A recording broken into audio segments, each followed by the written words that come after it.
Uh!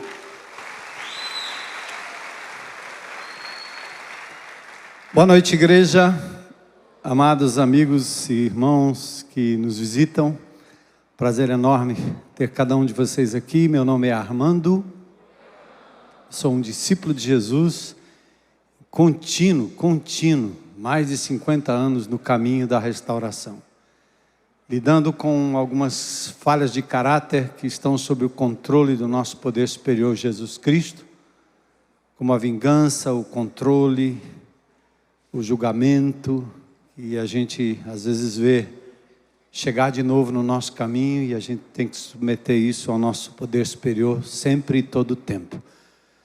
Nós estamos iniciando uma série chamada O Caminho da Restauração, muito identificada com o nosso CR, o Celebrando a Restauração, que acontece amanhã à noite, todas as segundas-feiras. Mas mais do que um dia e um programa, para nós como igreja é um princípio, é um valor que norteia a nossa vida. Nossos atos, nossas práticas, nossas falas são norteadas por princípios e valores, dentre eles o valor da restauração. Muito bem representado pelos amarelinhos. Cadê o pessoal de amarelinho aí? Cadê? Aí, fica de pé aí, onde é que vocês estão? Olha aí. CR. Glória a Deus. Esse povo abençoado que leva essa mensagem me faz lembrar o que aconteceu anos atrás no sistema prisional aqui de Fortaleza. A gente trabalha no sistema prisional de Fortaleza já há mais de 30 anos. Eu me lembro lá no início, indo com João Batista e iniciando esse trabalho e essa caminhada. E os amarelinhos sempre entraram no presídio levando a mensagem de esperança. Ultimamente nós estamos levando várias turmas de indivíduos que estão reclusos pelo caminho da restauração, fazendo os 12 passos. Inclusive fizemos recentemente, terminamos uma turma com as mulheres. Aliás, eu faço um apelo aqui. O Bezerra tem me dito que nós vamos começar uma nova turma logo mais, e nós estamos precisando de homens que se apresentem e que possam então se dedicar a esse ministério de levar o Celebrando a Restauração para os presídios. Mas eu me lembro anos atrás, quando nossos presídios ainda estavam bastante complicados, muitas rebeliões, que o diretor do presídio de Pacatuba liga para esta comunidade, para esta igreja, e havia uma ameaça de rebelião, e a palavra dele foi: manda os amarelinhos aqui, por favor, pastor.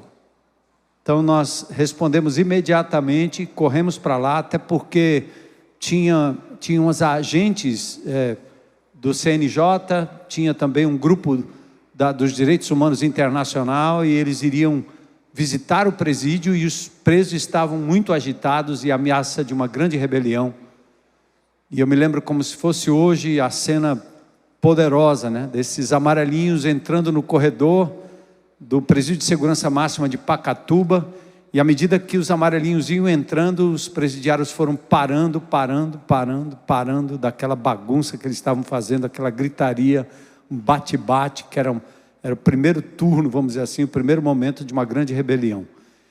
E tudo isso porque eles respeitavam a palavra, a mensagem e a vida destes que durante tanto tempo se dedicaram a cuidar deles como pessoa, como gente, como pessoas, como gente, levando a mensagem do Evangelho, mostrando a eles que existe um outro caminho. Então eu quero louvar a Deus porque ali foi um respeito à pessoa do Senhor Jesus Cristo, um reconhecimento de uma igreja que, mais do que palavras, é uma igreja que age, que vai, que alcança o perdido, levando então essa esperança de restauração. Mas esse tema não é só afeito a drogado, adicto em geral ou presidiário, mas a todos nós. Então hoje a gente inicia uma série de 8 mensagens, 8 domingos, que nos apontam para o caminho da restauração. E nesse ano do memorial nós relembramos que foi exatamente há 20 anos atrás que nós fizemos pela primeira vez essa série, relembrando então o Celebrando a Restauração, que tem como base os 12 passos até dos Alcoólicos Anônimos.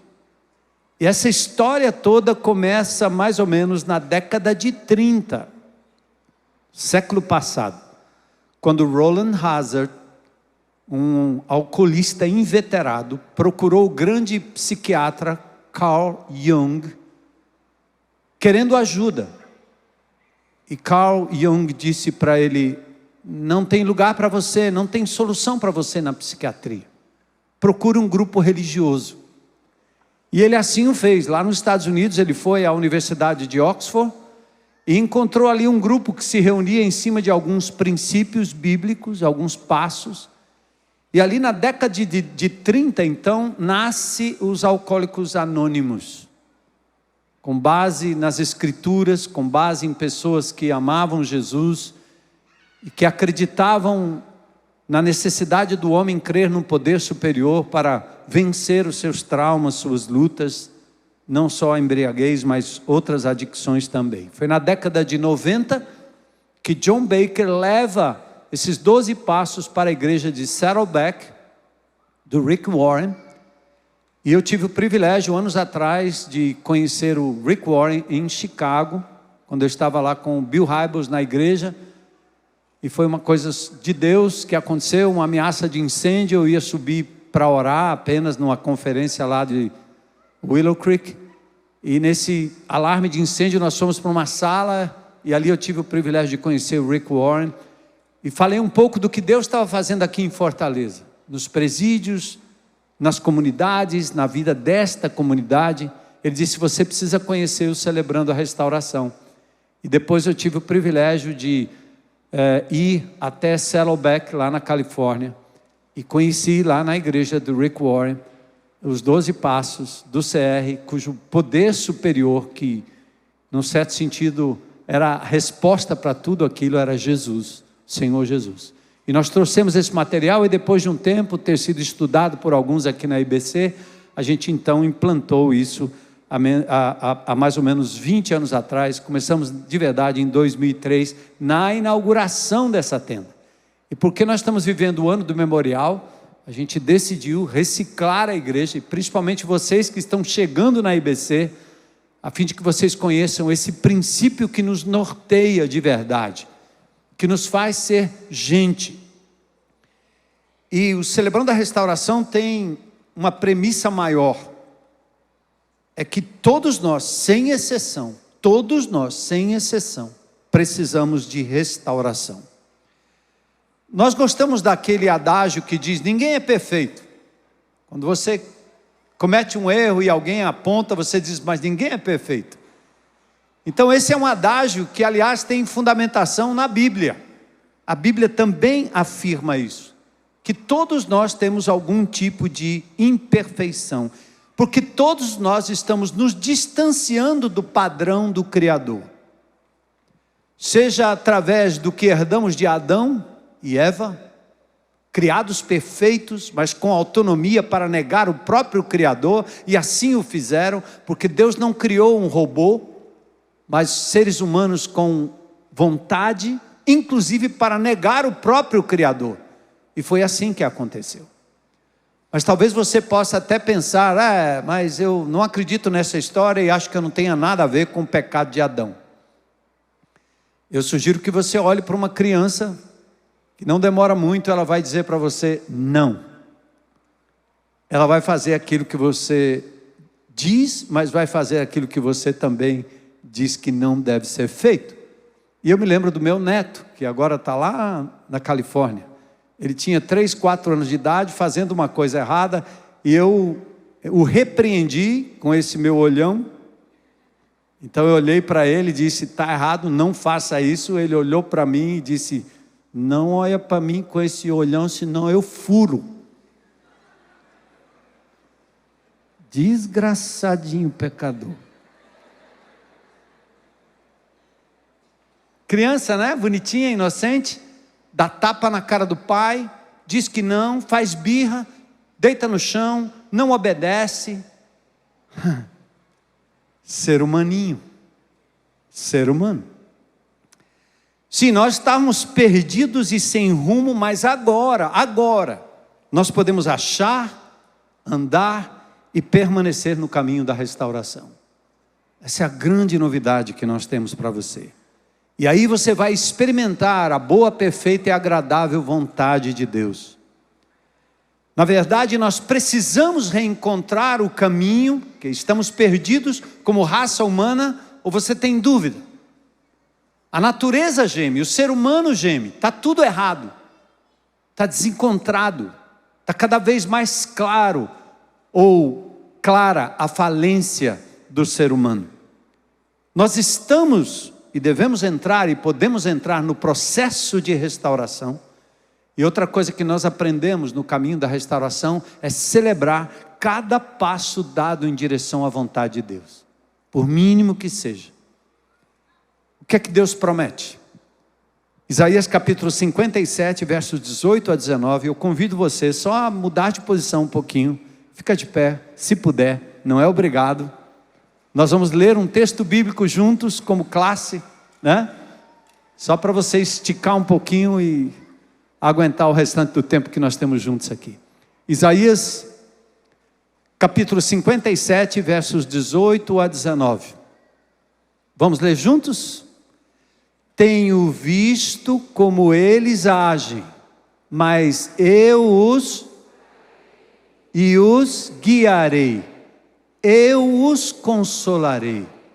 Nos lábios dos que choram, colocarei palavras de louvor. A todos ofereço a paz.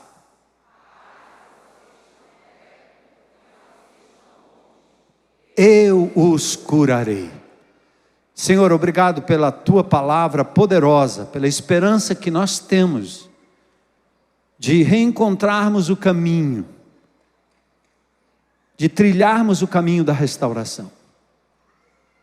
Ajuda-nos, Senhor. Eis-nos aqui, abertos à Tua ministração nesta noite, pois é o que te pedimos em nome de Jesus. Amém.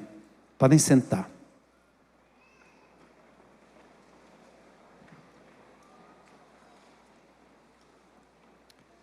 Bom, uma das coisas importantes e um dos princípios importantes do caminho da restauração é você pensar sempre na primeira pessoa. Eu acho que é uma doença evangélica, né? Eu não sei se é evangélica ou protestante, ou seja lá o que for. É da gente ter a Bíblia na mão, a teologia na mão, a doutrina na mão e a gente sempre querer corrigir o outro.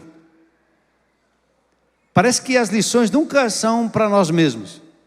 É sempre para dar um sermão em alguém. Eu acho que é porque vocês assistem tanto e ouvem tanto um pastor pregando para os outros, né? Dando o caminho, repreendendo, ajudando, que você acha que na vida normal é para ser assim, e pronto, acabou. Só que você se esquece que aquilo que é dito precisa ser incorporado na sua vida. Ou você vive ou não tem valor. Então toda aplicação bíblica, ela é primeiro para você. É como ser pastor. Paulo diz para Timóteo, se o líder que é pastor não tem um lar feliz, ele não tem moral para dar sermão na vida de ninguém em relação ao relacionamento familiar. A prioridade é essa, é a vida. A vida tem que falar mais alto que as palavras, mas a vida só é transformada quando eu pego uma verdade bíblica e aplico para a minha vida. Então, em nome de Jesus, não fique aqui pensando em alguém que poderia ouvir essa palavra. Hoje é importante que você diga, é para mim. Amém? Está aberto aí? É para mim. Aliás, nos nossos grupos de relacionamento, os professores, os mestres, os teólogos, ficam sempre esperando uma oportunidade para dar um sermão no outro que está falando. Ele não tem paciência de ouvir a dor do outro, o problema do outro. Ele quer logo dar uma biblada na cabeça. E se a Bíblia for grande, é uma cacetada pesada. Primeiro para você. E mesmo nos grupos de relacionamento, talvez a melhor forma de você edificar a vida de alguém é falando das suas lutas, das suas fraquezas e de como Jesus está atuando na sua vida em primeiro lugar. E deixa que o teu exemplo fale. Fale. Como diz Paulo, sede meus imitadores como eu sou de Cristo. Então vamos lá. O que é que precisa ser restaurado em mim? Faça essa pergunta aí para você. Compulsão pelo trabalho? Você é compulsivo por comida, por compras? Você é viciado em álcool, em cigarro, em droga, em pornografia, em sexo? Viciado nas redes sociais? Nos jogos? Que tal os relacionamentos quebrados? Pela separação, pela briga, pela intolerância, pela ira, pelo abuso?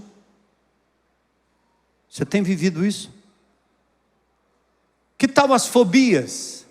O medo, a ansiedade, o perfeccionismo? O que é que precisa ser restaurado em você, em mim, em nós? Que tal a hipocondria? Alguém que depende de remédio para tudo, todo o tempo, mesmo não precisando. Que tal a anorexia, a bulimia, a obesidade? Que tal a mentirinha, a falsidade, a verdade que nunca aparece? Que tal a maledicência? Faz parte do cardápio? Que tal os abusos com os quais você não soube lidar, você sofreu, ou você cometeu abuso, abusou de alguém? Que tal o complexo de inferioridade? Que tal carregando culpa, procrastinação? Deixa para lá, mais tarde eu resolvo. Que tal a necessidade de controle? Faz parte da sua vida querer controlar tudo? Que tal o complexo de superioridade, o narcisismo?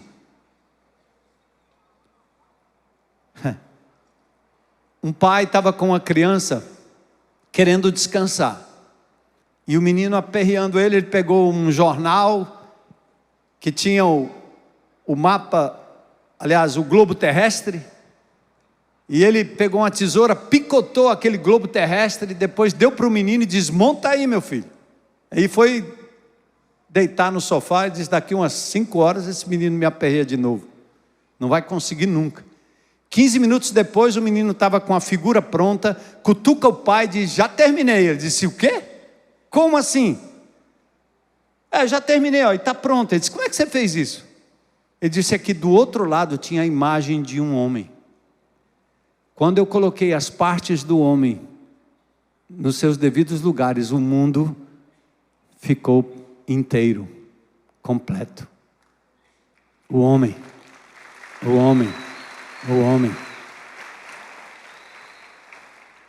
É isso que a palavra de Deus nos ensina. Vi atrás do globo, diz a criança, a figura de uma pessoa. E quando juntei as partes da pessoa no lugar certo, o mundo ficou perfeito.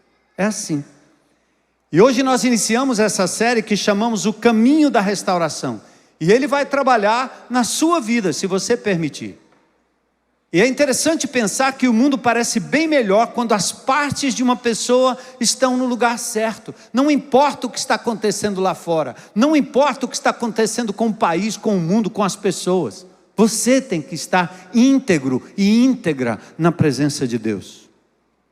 Nesta série nós vamos começar falando sobre como lidar com os traumas do passado, os hábitos que hoje estão arruinando a sua vida, lhe fazendo adoecer, suas lutas pessoais, os traumas, os maus hábitos, as falhas de caráter. E o versículo-chave é esse de Isaías. Que texto lindo! A promessa de Deus se compromete com 5 áreas da sua vida. É Deus que está falando, não sou eu. Não é positivismo. Não é um coach barato. Não é pensa positivo que vai dar certo. Não é se esforça que vai dar certo. Mas é o próprio Deus que está falando. Você se sente ferido? O texto diz: eu vou curar você. Deus está dizendo: eu vou curar você. Você está confuso? Deus está dizendo: eu posso guiar você. Eu vou guiar você. Você já se sentiu incapaz de mudar alguma coisa?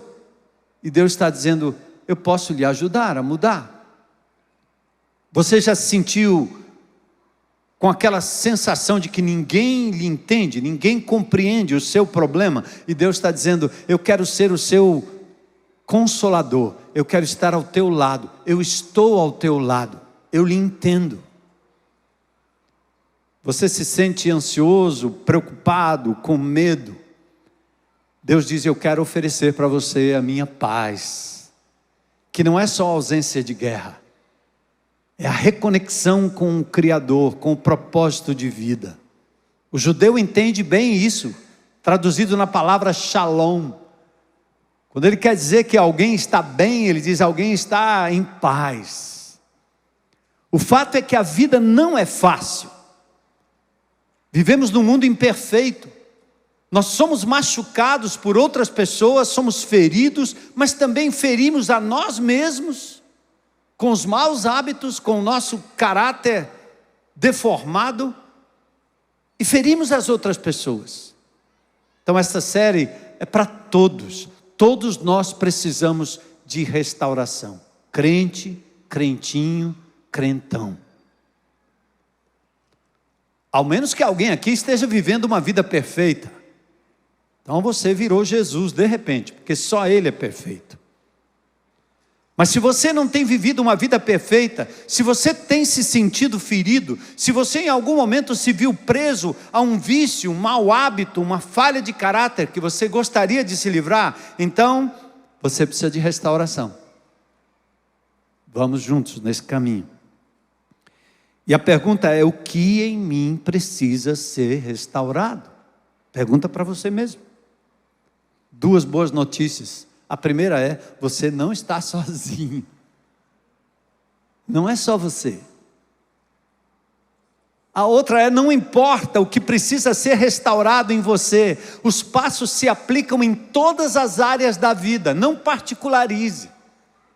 É do pastor à ovelha. Muita gente se choca quando vem na IBC e ouve alguém se apresentou: oi, meu nome é Armando, eu tenho essa falha de caráter com a qual eu luto. Porque vocês são acostumados com alguém que não se torna vulnerável só porque é pastor. Não. Nós estamos juntos no caminho da restauração.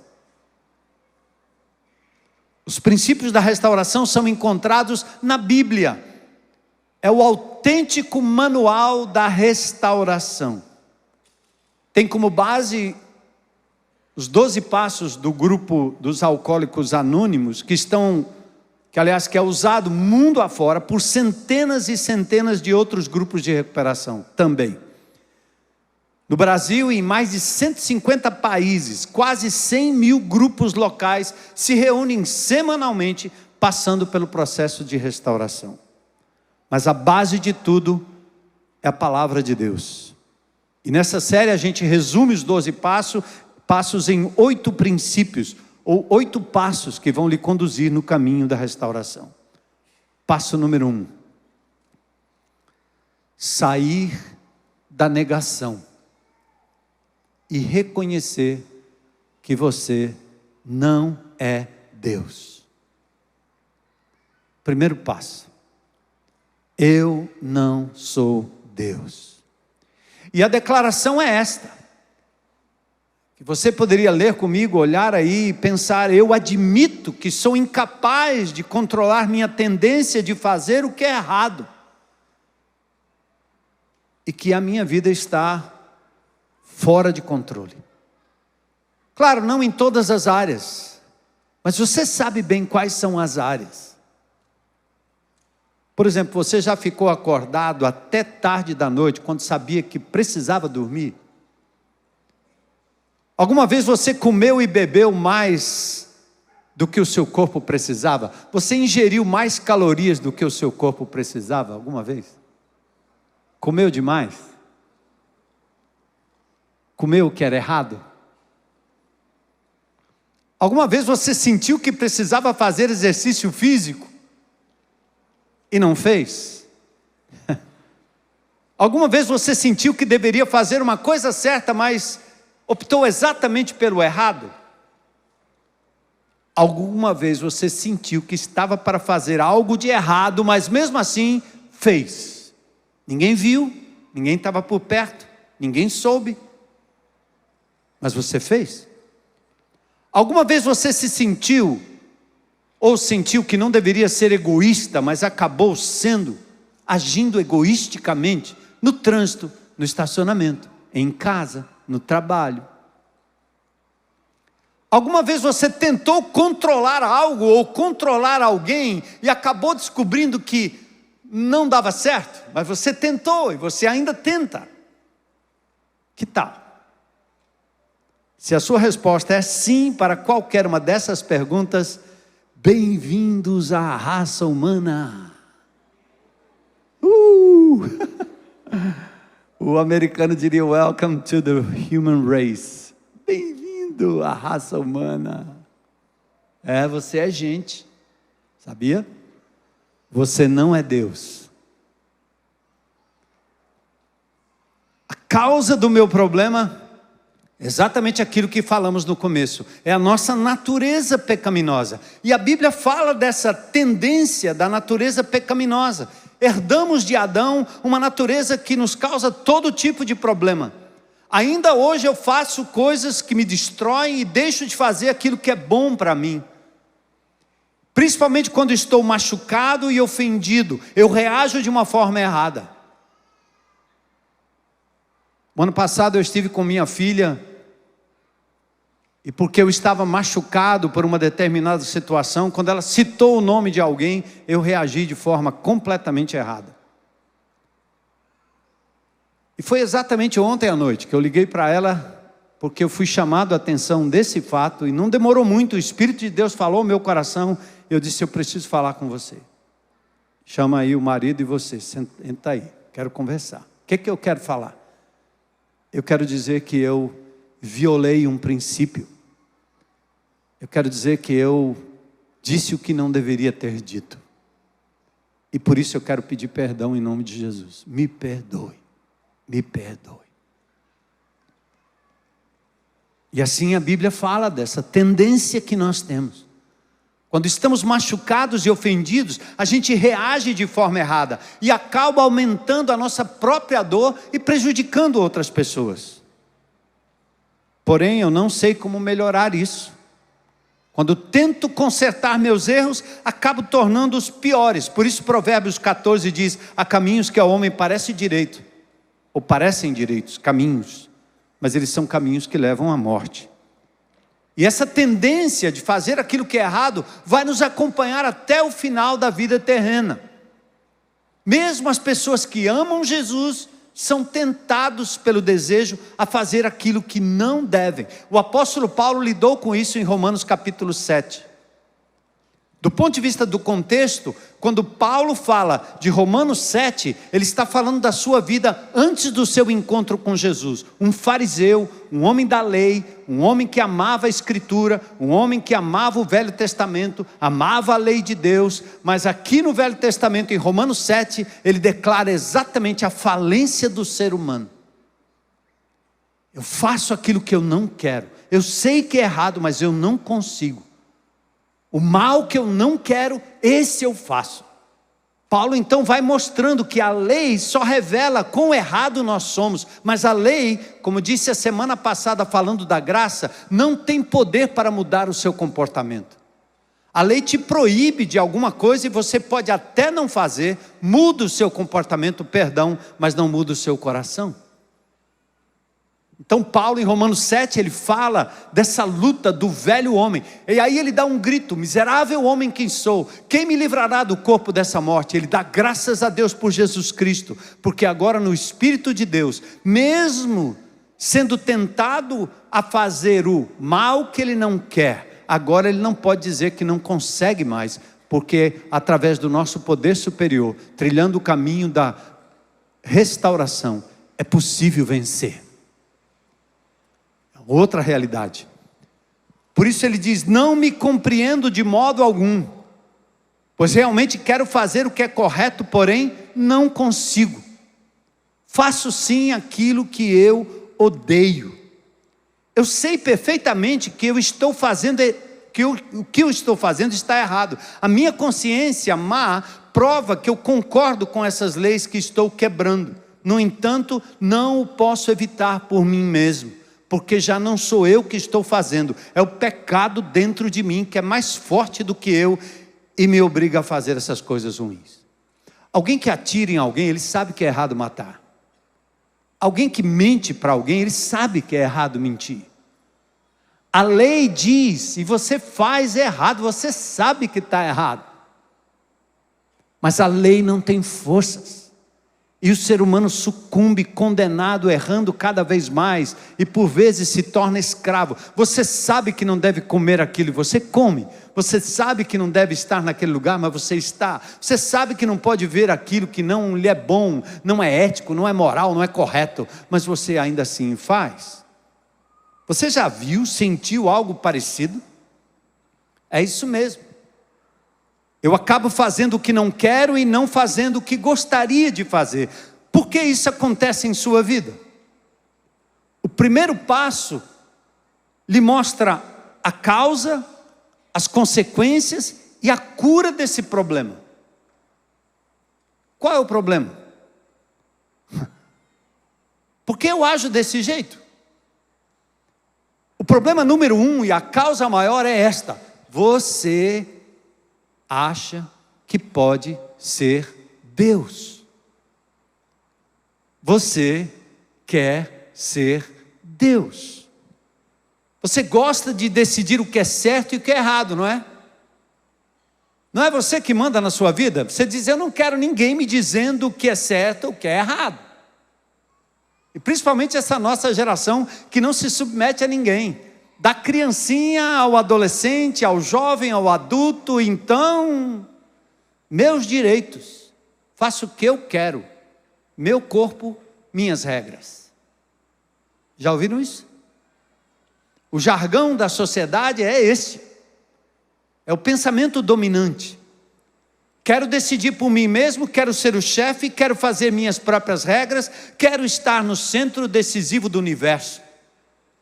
E as leis estão fazendo com que as crianças não sejam mais orientadas e guiadas pelos seus pais, mas querem tornar crianças, adolescentes, ainda sem consciência, pequenos deuses, para legislar, para decidir sobre o seu próprio destino. Ninguém vai me mandar, nem pai, nem mãe, ninguém, nem governo, nem polícia, ninguém. Eu quero estar no comando do meu modo. Se algo me parece bom, é isso que eu vou fazer.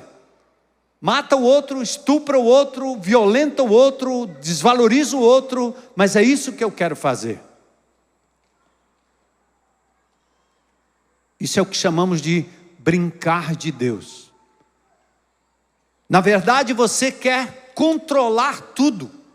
E quanto mais inseguro você for, mais guiado e ávido por controle você se torna. Sua insegurança vai lhe levar à tentativa de controlar sua própria vida e a vida das outras pessoas ao redor. Você quer controlar as circunstâncias e inclusive o futuro. Por isso a ansiedade, a angústia.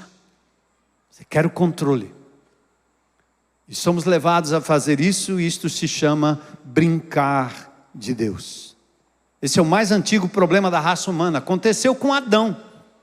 Quando Deus disse: vocês podem fazer tudo o que quiserem nesse paraíso inteiro, exceto uma coisa, uma só, um pequeno grão de areia numa imensidão de praia. Deus dizendo: não toque nisso aqui, só isso. E o que foi que eles fizeram? Havia uma linha que separava aquela árvore das demais. Era a única coisa no paraíso que Deus disse: está proibido. Mas o inimigo de Deus induz o homem dizendo o seguinte: comam do fruto, sejam deuses. Porque esse Criador aí colocou essa regra aí para você não ser como ele. Então nós aderimos isso e nos tornamos deuses. A deusa que controla tudo, o Deus que controla tudo.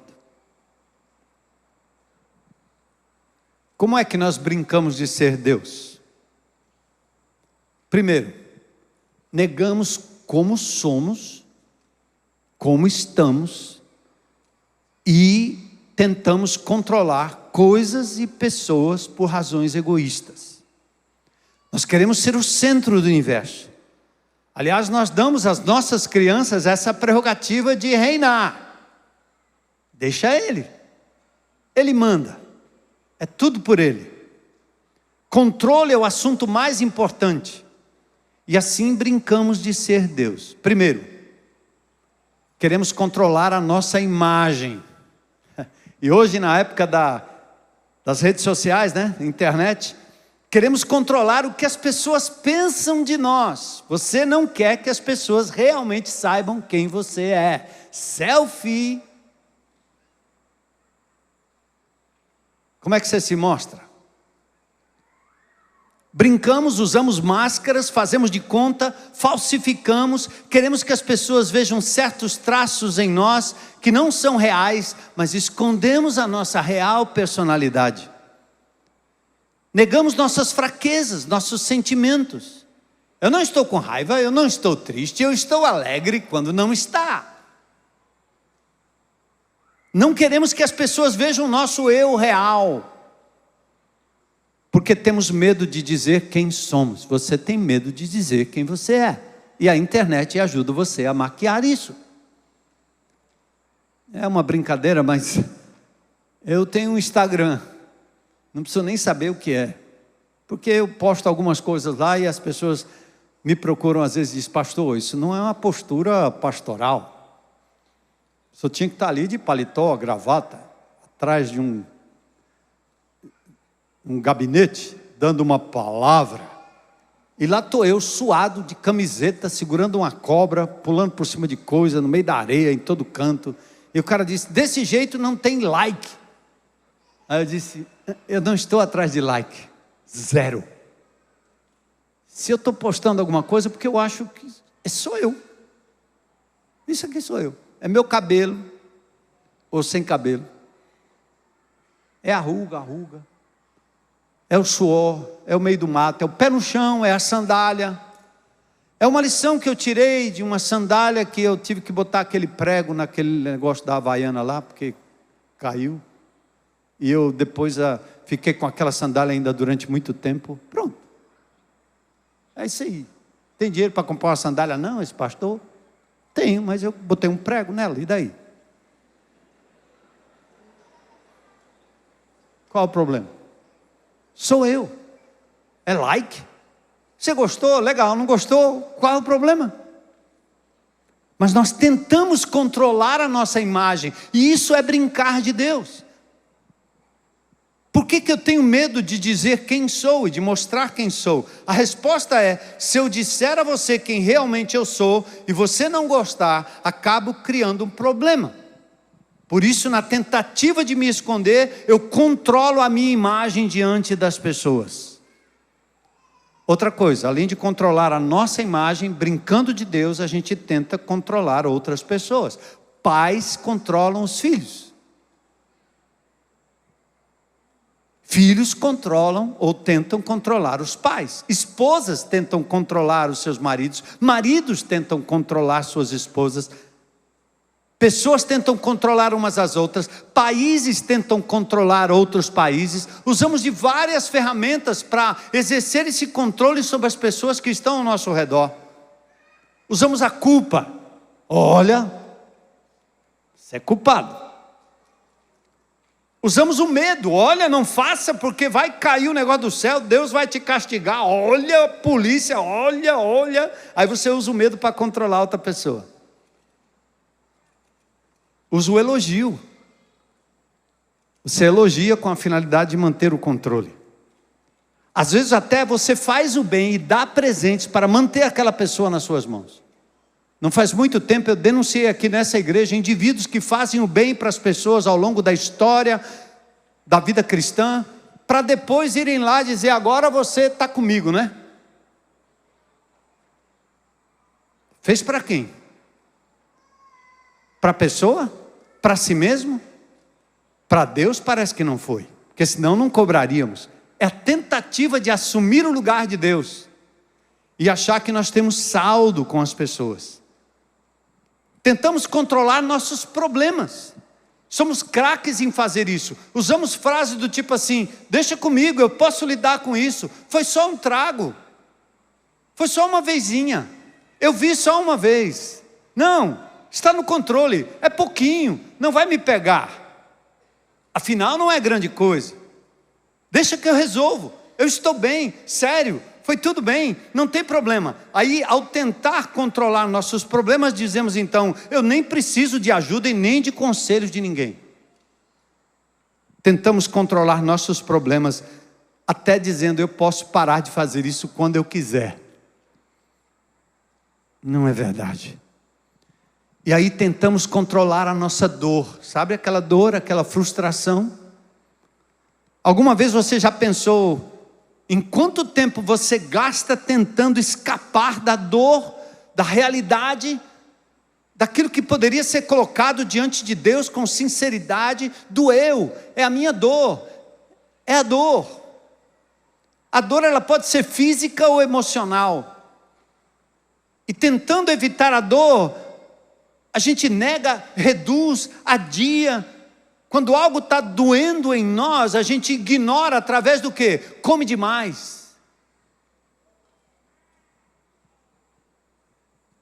Ou então você se abstém da comida. Você se embriaga, fuma demais. Vai para a droga. Porque ela te leva para um estágio em que você não encara a sua dor. Você não volta para casa, sua dor, seus problemas, suas lutas são sublimados através disso. Saímos dos relacionamentos para minimizar a dor e caímos em outro. Pensamos que tudo vai melhorar com o próximo relacionamento, só para concluir que, epa, não era bem assim, mais dor. E assim vamos saindo de relacionamento em relacionamento, de cidade em cidade, de casa em casa, de igreja em igreja, fugindo da dor. Tentamos controlar a nossa dor por hábitos compulsivos. Vamos nos tornando abusivos, irados com as pessoas, críticos, julgadores de todas as causas. Tudo para tentar esconder a nossa própria dor. Às vezes, a depressão pode ser acolhida como uma forma de esconder a dor.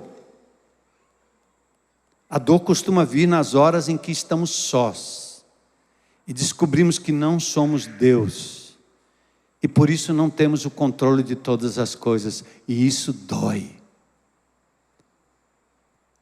Esse é o primeiro passo para a restauração. Você não vai melhorar por si só. Não negue esse fato. Encare isso de uma vez por todas. Sabe quais são as consequências de brincar de Deus? Primeiro, medo. Quando você tenta controlar tudo, somos acometidos por um grande medo. Como Adão, eu ouvi teus passos no jardim, fiquei com medo. Está lá no princípio e acontece hoje. Estava nu, por isso me escondi. Temos medo de que alguém descubra quem realmente somos. Estamos sempre tentando disfarçar. Rimos demais, brincamos demais, falamos demais, nos silenciamos, nos isolamos demais, como uma forma de fugir da dor. Temos medo que alguém descubra. Assim, nós nunca deixamos que as pessoas se aproximem o suficiente. Por isso a gente evita grupos de partilha, porque tem medo de revelar a sua dor. E aí falsificamos e fazemos de conta que não é bem assim. Ficamos com medo até de sermos rejeitados. Se eu falar isso, vão me censurar. Essa igreja não vai me aceitar.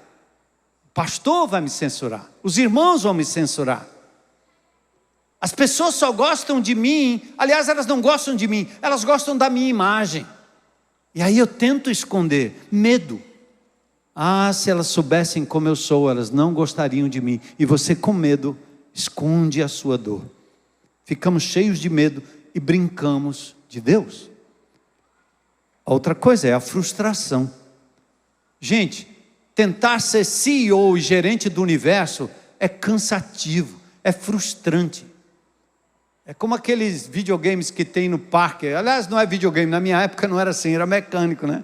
Aqueles bichinhos que você batia com martelo. Você bate num, sobe 3, 4. Você bate no outro, sobe outro. Não adianta. Você resolve um problema, aparece outro. Resolve um, aparece outro. É assim. Os bonecos saem do buraco aleatoriamente. Aquela história do acerta a topeira. É frustrante quando você tenta empurrar todos para baixo, eles continuam subindo. A vida é assim. Nós tentamos eliminar um vício, um hábito, uma compulsão e logo aparecem outras. É frustrante porque nós não podemos nocautear todos ao mesmo tempo. E aí você brinca de Deus e não dá certo. Você acha que é poderoso, pode lidar sozinho. Você não é tão poderoso assim. Paulo descreveu o conflito desta forma. Parece um fato da vida, que quando eu quero fazer o que é correto, faço inevitavelmente o que está errado. Contudo, existe alguma coisa, uma coisa bem no meu íntimo, lá em minha natureza interior, que está em guerra com a minha mente e ganha a luta, fazendo-me escravo do pecado. Aí o vício ganha. Aí a comida ganha. O esporte ganha. Davi entendeu a mesma coisa. Ele disse: eu tentei por algum tempo esconder de mim o meu pecado. O resultado foi que fiquei fraco, gemendo de dor e aflito o dia inteiro. Então, esse sentimento de frustração na sua vida é apenas um sintoma de algo muito mais sério e não resolvido. Atenção, irmão, irmã. Irmão, você não é Deus. Você está tentando controlar tudo e todos, mas isso não funciona. E além do medo, além da frustração, há uma fadiga, um cansaço. Brincar de Deus é cansativo. Tentar controlar tudo, fazendo de conta que você sabe de tudo e nega os seus problemas. É desgastante. Davi disse: dia e noite eu senti a mão de Deus pesando sobre mim, fazendo com que as minhas forças se secassem, como se faz um pequeno riacho. O sofrimento continuou até que eu admiti a minha culpa e confessei o meu pecado. Tem gente que se mantém, aliás, esconde a sua dor mantendo-se ocupado. Você foge da dor se envolvendo demais com alguma coisa. Você se envolve tanto com o trabalho que parece que você vai trabalhar até a morte. E sem parar. Pode ser que você esteja tentando esconder sua dor. Você não consegue parar. É Marta. É todo o tempo. Você se envolve às vezes também com um passatempo, um lazer. É o dia inteiro, o tempo todo, é toda hora, só fala naquilo, só pensa naquilo. É um hobby, uma prática esportiva. Aquilo que poderia ser natural e equilibrado torna-se uma compulsão, porque você está tentando esconder a sua dor. Você não quer parar, você não quer ficar só, você não quer pausar para não encarar a sua própria dor. Vai para o campo o tempo todo, vai para o ginásio o tempo todo, vai para a academia o tempo todo, e lá você está. Aliás, irmãos em Cristo, o ativismo religioso também é uma forma de esconder a sua dor. Você diz que está servindo a Deus e você se envolve no ministério e se esquece de você mesmo e daqueles que estão ao seu redor. Isso é uma forma de esconder a sua dor. Medo de ser rejeitado. Medo de mostrar quem você é. E mostra-se aquilo que você não é.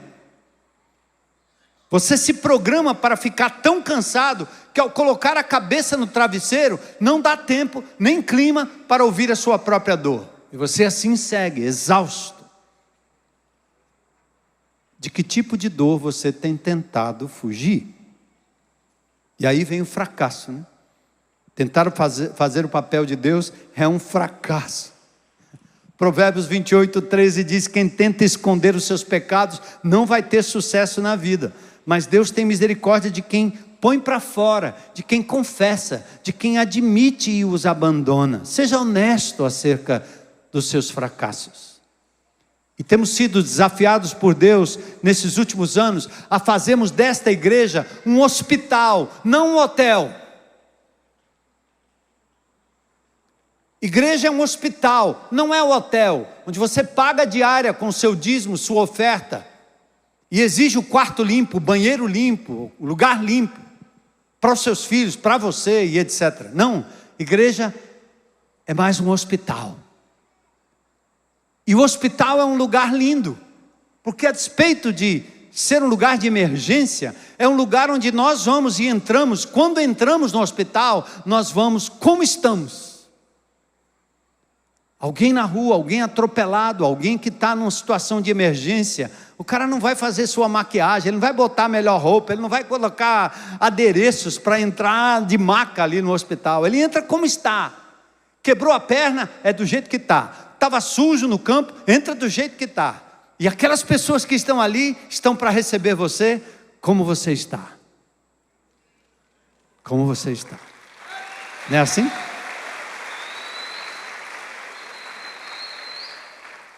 É por isso que a igreja de Jesus não é lugar para legalista. Para crente que acha que o indivíduo que segue Jesus tem que ter aquela roupa, aquela barba, aquele tipo de coisa. Senão ele ficaria lá no frotão, dizendo, esse aí não pode entrar não, está sujo, manda limpar, volta. O cara está com a fratura exposta, ele está dizendo, corta o cabelo dele. A pessoa foi ferida de bala, os bofes estão saindo para fora, e o cara diz, tira esse negócio, tira essa tatuagem dele aí, que não pode entrar não. Mata o desgraçado. Assim são muitos de nós, crentes em Cristo Jesus. Estamos na igreja para tentar limpar as pessoas daquilo que não é necessário. Porque o que Deus quer é dobrar o coração, não a pele. Não importa o que está pendurado no corpo, importa o que está no coração. E nós temos que aprender como igreja, no GR, na nossa casa, no nosso relacionamento, a recebermos as pessoas como elas estão. E depois vem a cura. Depois vem a lavagem, depois vem a limpeza, e quem faz é Jesus, não somos nós. Porque aqui é um lugar de restauração. Então pensa, seu GR deve ser um lugar seguro, onde pessoas reais possam conversar sobre seus problemas, sem levar uma biblada. Está aí você sentado aí. Anos na escola dominical, anos estudando teologia, conhece toda a doutrina, senta aí e fica fazendo um scan. Ele não leu a Bíblia, ele não orou. Cadê a ceia? O cara fica só aí, ó, rastreando.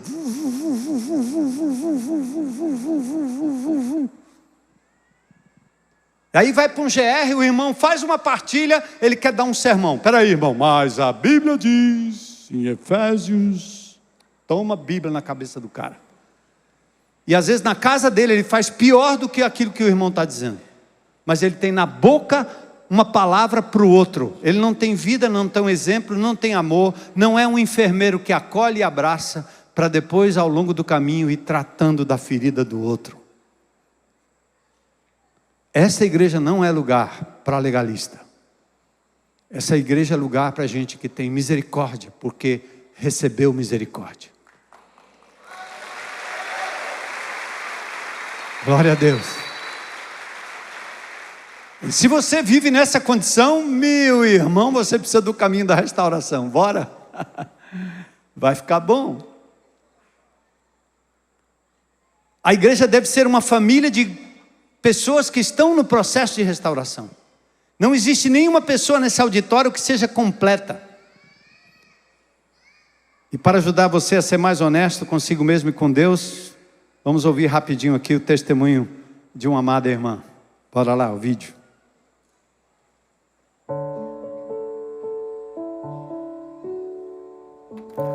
Oi, eu sou Síria, uma discípula de Jesus em processo contínuo de restauração, lutando com dificuldades na área emocional, como depressão, ansiedade, e na área do caráter, né, com perfeccionismo, intolerância, ira, controle, mas limpa de todas essas coisas graças ao poder do nosso poder superior Jesus Cristo, a força que Ele me dá. Eu só ando em vitória por estar na dependência dEle todos os dias. Me pediram para falar sobre o passo 1 o passo da realidade celebrando restauração e como eu vivenciei esse passo no meu processo de restauração. Eu me encontrei com Jesus em 93 e eu estava com a minha vida totalmente descontrolada, desgovernada. Eu não tinha assim, objetivo, propósito de vida, muito deprimida, pensando em suicídio, enfim, sem rumo mesmo na vida, sem destino. E eu aí conheci Jesus, realmente assim, ele fez uma transformação das coisas básicas, né? Assim, eu mudei completamente o meu comportamento dessas coisas, abandonei o álcool, a bebida, as farras, os namoros e passei então a viver a vida cristã como eu achava que tinha que ser, né? Assim, obedecendo regras. Então eu tinha Jesus como o meu Salvador, mas eu ainda não o tinha como Senhor. E à medida que o tempo foi passando, eu comecei a compreender que eu tinha determinados problemas de comportamentos disfuncionais, maus hábitos, que na verdade eram falhas de caráter, só que eu não entendia, eu achava que era meu jeito de ser. Eu não entendia como falha de caráter, a ira e a intolerância, o perfeccionismo, eu não via isso como falha de caráter. Então eu não via como pecado. Então eu tinha eu era religiosa, né? Eu cumpria as regras. Quando o CR começou, em maio de 2003, que eu comecei a frequentar o CR buscando ajudar, servir, né? Foi que eu fui entrando em contato com a minha própria realidade, com quem eu era realmente. E a partir daí começou a minha caminhada de restauração. Eu encontrei um caminho para sair daquela religiosidade, daquele legalismo, porque eu queria vencer na minha própria força. E eu não entendia que eu precisava depender de Deus. Então, o passo 1, ele fala sobre isso, da gente reconhecer que não é Deus, reconhecer a nossa impotência, a nossa incapacidade de fazer a nossa vida funcionar, tornar ela funcionável de novo, né? E que a gente, para isso, precisa depender de Deus, na força, no poder dele. Então, a caminhada de restauração começa aí, nesse primeiro entendimento, da gente entender que Deus é o poder que restaura realmente as nossas vidas, que ressignifica os nossos comportamentos, nos dá uma nova personalidade, uma nova maneira de ser, né? E a partir daí, então, eu comecei a conhecer a graça do Senhor Jesus, né? Que me aceitava como eu era, eu não tinha que estar me esforçando em nada, só depender dele, né? Obedecer, adorá-lo, e ele ia fazer a obra de restauração em mim, como ele tem feito, né? Esse foi realmente o meu primeiro passo, né? E é o primeiro passo que todos nós temos que dar, reconhecendo que ele é o nosso, além do nosso Salvador, ele é o nosso Senhor, e entregar a ele a nossa vida e a nossa vontade. Obrigada pelo silêncio. Valeu, Síria. Vamos lá. Você pode pensar, bom, meu problema não é tão ruim assim. Então, isso se chama negação, né? Todo problema é um problema. Então, não espere a dor para mudar. Parece que foi C.S. Lewis que disse que a dor é o megafone de Deus. Então, comece a sua restauração antes que a dor venha, e venha forte, como uma forma de Deus lhe chamar a atenção. Outra forma de reagir tudo bem, mas eu posso resolver meus problemas. Essa série é para outras pessoas e não para mim. De novo, isso pode ser uma questão de negação. Para com isso. Seres humanos correm e se escondem no meio dos arbustos. Lembra de Adão? Então não se esconda não. Vem para a luz, vem para a presença de Deus. Não tem melhor lugar do que isso. Quando pergunto às pessoas se já falaram com Deus sobre seus vícios, mágoas e frustrações, algumas dizem assim: não, eu não gostaria que ele soubesse disso. Ele já sabe, mas ele quer que você confesse. É lindo como Deus chega para Adão e diz: onde você estava? Para Elias diz: o que você está fazendo? Ele sabia, mas ele precisava que esses personagens abrissem a boca e confessassem. Aí a cura, para a gente terminar. O primeiro passo no caminho da restauração é admitir que é incapaz de resolver os seus próprios problemas. A Bíblia diz que quando admito que sou fraco e dependente, aí sim eu encontro forças. Isso não parece lógico na sociedade pós-moderna, autossuficiente e egocêntrica. Somos ensinados a dizer: eu posso me erguer, eu posso todas as coisas. É um positivismo que não resolve. Porém, ao dar o primeiro passo, você precisa admitir que é incapaz de fazer por si só. Você precisa de outras pessoas, acima de tudo você precisa de Deus. Então, admitir que não sou Deus significa reconhecer pelo menos 3 coisas importantes, para a gente fechar. Primeiro, eu admito que sou incapaz de mudar o meu passado. Ele machuca, eu ainda me lembro dele, mas toda a amargura do mundo não vai mudar o seu passado. Você precisa colocá-lo diante do Senhor, para que Ele comece um processo de restauração, lhe reconciliando com o passado. Deus não desperdiça nenhuma dor, mas reconheça: você é incapaz de lidar com o seu passado. Admita que você é incapaz de controlar outras pessoas. Chega mamãe, chega papai, chega marido, chega mulher, chega filho, chega cidadão. Eu tento e gosto de manipular. Uso todos os tipos de pequenos truques, mas não funciona. A outra coisa é admitir que é incapaz de lidar com os seus próprios hábitos, comportamentos e ações que estão lhe machucando, lhe adoecendo, emocionalmente, fisicamente, mentalmente. Boas intenções não são suficientes.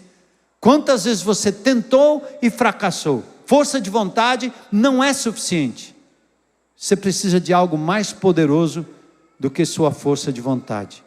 Você precisa de uma fonte e de uma força e de um poder além de você mesmo. Você precisa de Deus, porque Ele fez você precisar dEle. Ele fez assim.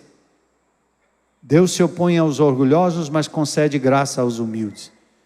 E a graça dEle, quando você compreende quem Ele é, seu infinito poder, seu infinito amor, aí sim, a graça nos constrange a mudar, e recebemos dele poder do Espírito Santo para tal coisa.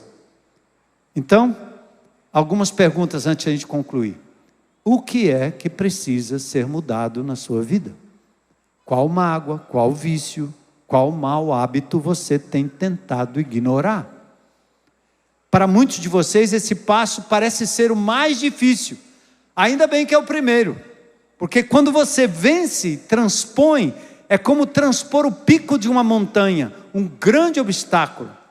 Passar por ele é admitir: eu tenho um problema, eu tenho uma necessidade, eu tenho uma mágoa, sei que é difícil, porque isso nos humilha.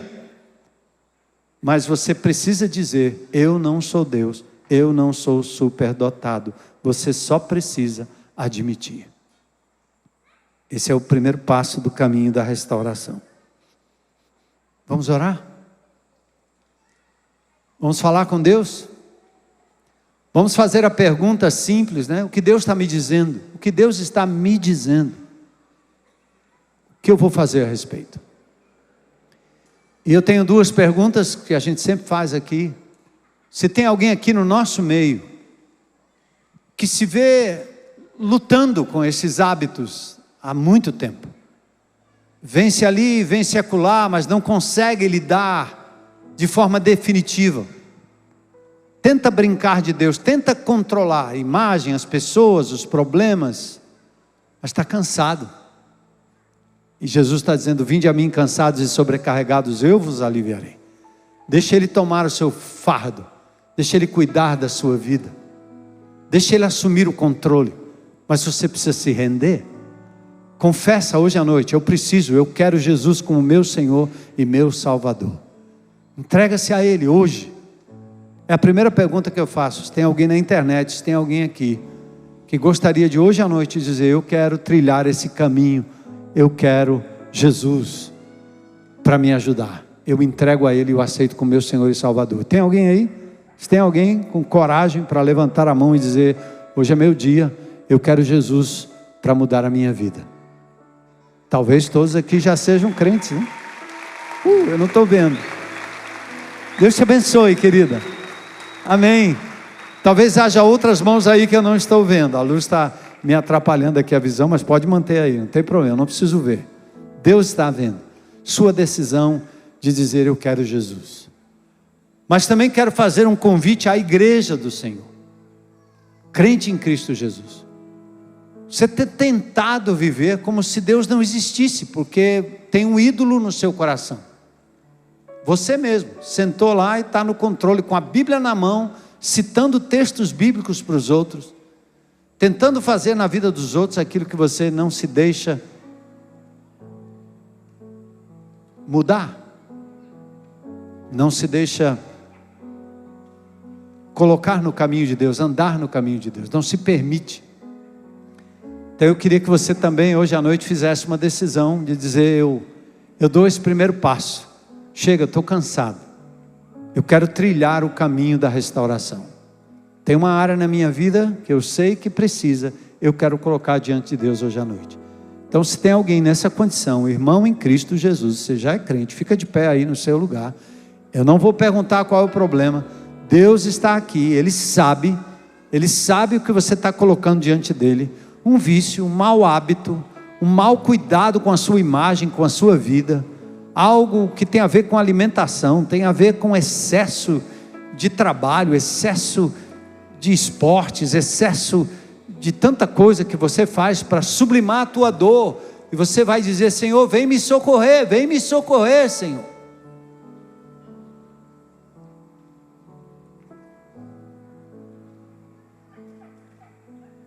E a sua decisão é diante do Senhor. Ele é poderoso. Sai, deixa Ele assumir o controle. Deixa a graça dEle inundar seu coração, para essa semana ser uma semana de vitória, ou quem sabe uma semana de confronto, com hábitos que você vai dizer: é aqui que eu estou sendo derrotado. Assume o controle. Por isso que a Síria disse: aceitei Jesus como Salvador, e agora eu aceitei Jesus como meu Senhor. Ou seja, a palavra Senhor não é o seu Zé, seu João, é o dono. Essa palavra foi dita num contexto em que César, o imperador, era o Rocurios, o dono de tudo, o Senhor de tudo. E quando o crente diz: confesso Jesus como Senhor, significa: eu estou entregando meu passado, meu presente, meu futuro ao senhorio de Jesus. Ele é dono de tudo. Controla, Senhor, me ajuda, Senhor, a vencer os meus maus hábitos. E a graça e o poder de Jesus vem sobre você, para te confortar, te ajudar, te guiar, te curar, como disse o texto lá de Isaías que lemos no começo. Senhor, obrigado por essa noite poderosa, pela Tua palavra, porque fomos confrontados, Senhor, com a Tua verdade. Perdoa-nos, Senhor, por estarmos assumindo o controle que Te pertence. Por isso, tira de nós, Senhor, toda a ansiedade, todo o medo, porque o Teu amor nos inunda agora, e nós queremos aprender a andar segundo a Tua vontade, vivendo em paz, vida abundante, vida vitoriosa, não tentando disfarçar a dor que está aqui dentro, mas expondo essa dor para o Senhor, compartilhando com meus irmãos e sendo ministrado, Senhor, nas áreas que o Senhor quer mudar. Obrigado por essa noite, que a Tua paz nos leve para uma semana de muita bênção. Que a Tua presença em nós continue essa ministração a cada ato, a cada atitude, a cada pensamento. É o que nós te pedimos em nome de Jesus. Amém. Deus abençoe.